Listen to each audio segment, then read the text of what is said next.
So guys नमस्कार आप सभी का आपके अपने YouTube channel KR exam warrior में आप सभी का स्वागत। साथियों आज अपन लोग बात करेंगे आपकी जो अभी हाल ही में वरिष्ठ अध्यापक भर्ती परीक्षा हुई है सेकंड ग्रेड की, उसमें सामाजिक विज्ञान में आपका जो पोर्शन था इकोनॉमिक्स वाला, उसमें आपके 19 प्रश्न पूछे गए थे और अपना जो मैटर था उनमें से कितने प्रश्न आए हैं इसके ऊपर बात करेंगे अपन, और यह भी देखेंगे कि आपके पेपर का पैटर्न किस हिसाब से था और प्रश्नों का स्तर क्या था। इस सब के ऊपर अपन इस वीडियो में बात करेंगे, तो आप वीडियो में अंत तक ज़रूर बने रहिएगा। साथ ही काफ़ी सारे विद्यार्थी ये पूछ रहे हैं कि सामाजिक विज्ञान की कट ऑफ क्या रह सकती है, तो इसको लेकर अपन वीडियो जल्द ही बनाएंगे।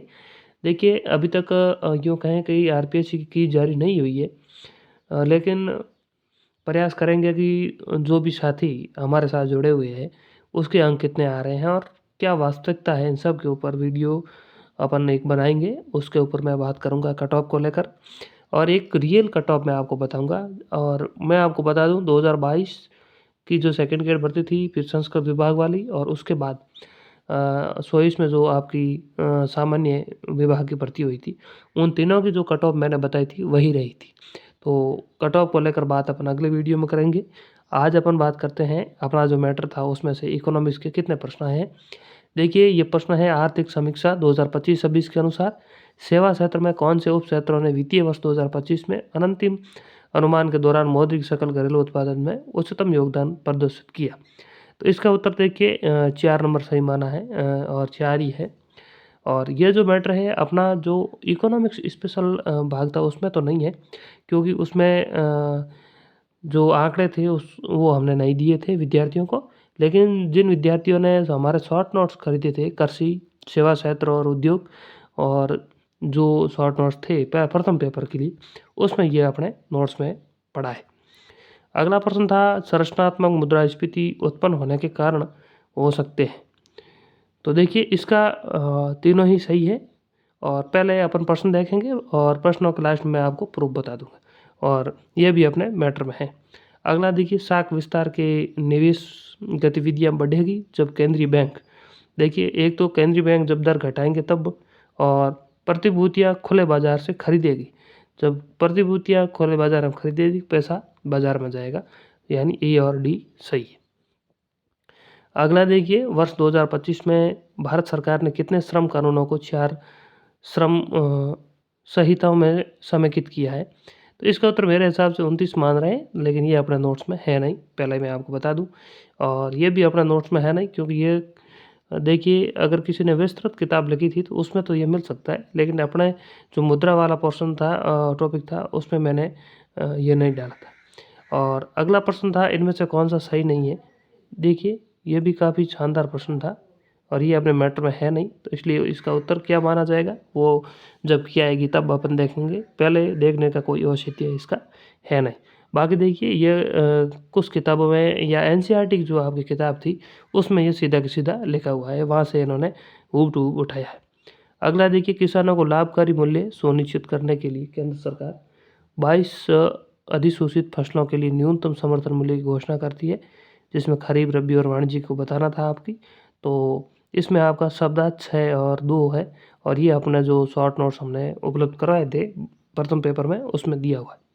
और व्यापारिक बैंकों में विशुद्ध सावधि जमा तो 3 और 4 दोनों होंगे, M3 और M4। ये अपने नोट्स में पढ़ा है।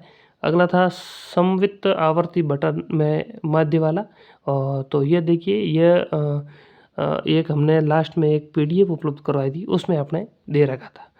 और अगला था निम्न में से कौन सा कदम मानव विकास रिपोर्ट 2025 के अनुसार, तो देखिए ये अपने देखें तो सीधे रूप से तो नहीं है, लेकिन काफ़ी सारे शिक्षक इसको अपने मैटर में बता रहे हैं, लेकिन ये मैं आपको बता दूं किसी भी बुक में नहीं है, क्योंकि यहाँ पर शिक्षा का पूछा है, और जो अभी बता रहे हैं वो उत्तर ये बता रहे हैं, लेकिन ये उत्तर मानव विकास सूचकांक का बता रहे हैं, शिक्षा का नहीं है। इसलिए ये प्रश्न जब की आएगी तब पता चलेगा कि कहाँ से और क्या इसका उत्तर है।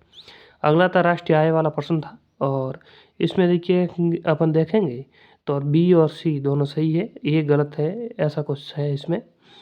तो ये अपने नोट्स में सीधा सीधा आपको मिल जाएगा। अगला था भारत में राष्ट्रीय बहुआयामी गरीबी सूचकांक, तो स्वास्थ्य, शिक्षा और जीवन स्तर, और ये भी अपने नोट्स में है। वस्तु की बाजार पूर्ति वाला भी आपको मिल जाएगा, लेकिन इसमें बी और सी सही है, एक गलत है, यानी इसमें ऑप्शन 4 सही होगा, क्योंकि लंबवत नहीं होता है, क्षैतिज होता है। अगला था वस्तु बाजार की मांग में वृद्धि होने पर बाजार की आपूर्ति, ये भी अपने नोट्स में है और सही उत्तर है साम्य कीमत बढ़ जाती है, लेकिन जो आपकी साम्य मात्रा है वह घट जाती है। इसका ऑप्शन नंबर 4 सही होगा। आर्थिक समीक्षा 2025 के अनुसार एक प्रश्न था।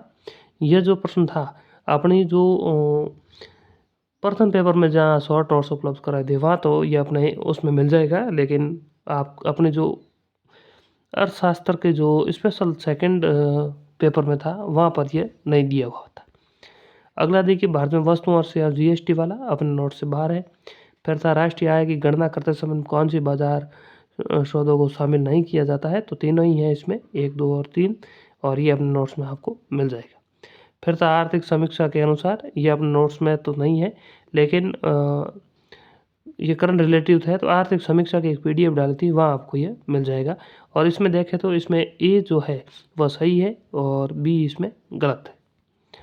अगला आप देखिए बहुलक वाला, यह अपने सीधे सीधा उसमें मिल जाएगा और इसका सही है ए, सी और डी। और आगे अब देखिए, ये सेवा क्षेत्र वाला मैंने बोला था, यहाँ पर आपको मिल जाएगा वित्त, रियल एस्टेट, व्यावसायिक सेवाएं। और फिर अपना था इसमें न्यूनतम समर्थन मूल्य वाला, यह शब्द अच्छा है, और 2 व्यावसायिक फसलें ये दे रखा है। और फिर खाद्य आपूर्ति, ये मैंने आपको लास्ट में एक पीडीएफ उपलब्ध कराई थी, वहाँ पर देखिए ये शिक्षा वाला जो टॉपिक है, यहाँ पर देखिए ये जो एक रिपोर्ट थी जिसमें मात्र मृत्यु दर वाला था, ये अपना नोट्स में सीधा सीधा दिया हुआ है। और दूसरी लाइन थी उसमें लिखा हुआ था 40 थी और उसमें 25 रह गई और वहाँ 25 से इन्होंने लिखा था, इसलिए 2 कथन गलत था। फिर यहाँ पर देखिए, और यह जो है यहाँ पर देखिए, ये जो आपका था समांतर माध्यम में, ये यहाँ पर आपने देखिए जो पीडीएफ उपलब्ध कराई थी उसमें से सीधा सीधा दे रखा है। फिर देखिए संरचनात्मक स्फीति, ये देखिए गुनाड मिडल का, और इसमें यह बताया गया खाद्यान्न में कमी, संसाधन संतुलन, विदेशी विनिमय, और ये अपने नोट्स में जो पीडीएफ थी वहाँ पर दे रखा था। बहुलक वाला यहाँ पर देखिए, और 4 विशेषताएँ, इसके 5-6 विशेषताएँ दे रखी है और ये सीधा सीधा अपने नोट से मिल रहा था। फिर था आपका वैश्विक बहुआयामी गरीबी सूचकांक, शिक्षा, स्वास्थ्य और जीवन स्तर। फिर एक और क्वेश्चन मुद्रास्फीति वाला था, तो यहाँ से आप उसको हल कर सकते थे जिसने विस्तृत रूप से पढ़ा था। ये दो जगह मैंने आपको यहाँ पर ये पीडीएफ डाली है। फिर था M3 और M4 में जो सावधि जमा वाला था, यहाँ पर तो होता ही है, और M4 में M3 शामिल होता है, इसलिए यहाँ पर भी होता है। 2 और 3 और 4 सही है। आगे आप देखिए, इसमें जो साम्य वाला था, जो एक प्रश्न था, उसमें यहाँ पर आप देख सकते हैं, जब पूर्ति वक्र दाईं ओर विवृत होता है, पूर्ति बढ़ जाती है और कीमत घट जाती है, और कीमत बढ़ने में पूर्ति वक्र यही स्थिति रहती है, यहाँ पर आप देख सकते हैं। फिर ये पूर्ति की 2 स्थितियाँ यहाँ पर दी हुई है। फिर पूर्ति का सिद्धांत, यानी पूर्ति किस वजह से बढ़ती और घटती है। और ये देखिए बाजार मांग अनुसूची, व्यक्तिगत मांग अनुसूची, क्षैतिज योग है, चाहे मांग अनुसूची आए या फिर पूर्ति अनुसूची आए, दोनों में यही होगा। फिर अपने था जो जीडीपी वाला कौन सा शामिल नहीं है, तो अपने यहाँ पर स्पष्ट रूप से लिखा हुआ था पूरी 5-7 लाइन में। और ये आपका राष्ट्रीय आय वाला पोर्शन, और ये तो बाजार लागत वगैरह हो गया। तो कुल मिलाकर देखें तो अपने नोट से 19 में से 15 प्रश्न आए हैं, और प्रत्यक्ष रूप से एक आध और हो सकता है, लेकिन 19 में से 15 प्रश्न आए। और इकोनॉमिक्स की बात करें अपन, तो इकोनॉमिक्स का पोर्शन इस बार इन्होंने पिछले मुकाबले 60 से 70% कठिन दिया है, और उनमें से अगर 15% मिल रहे हैं तो काफ़ी अच्छा प्रदर्शन रहा है।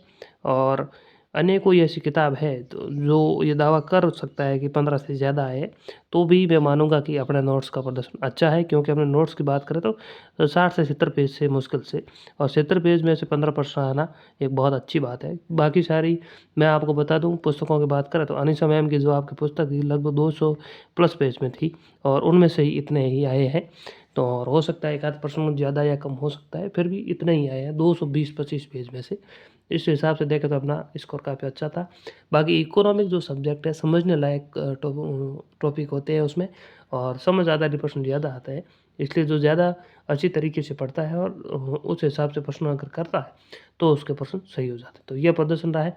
अगले वीडियो में अपन बात करेंगे अपने भूगोल की, कि भूगोल में से कितने प्रश्न आए और किस किताब का प्रदर्शन अच्छा रहा है। मैं इकोनॉमिक्स में भी प्रयास करूँगा आपको उपलब्ध कराने का, कि मेरे नोट्स के अलावा जो वर्तमान में अच्छी गाइड थी या ज़्यादा गाइडों की मांग थी, जैसे अनिशा मैम की है, उर्मिला ताकर की है और गणपति सर के नोट से कितने प्रश्न आए, इन सब के ऊपर अगली वीडियो में अपन बात करेंगे।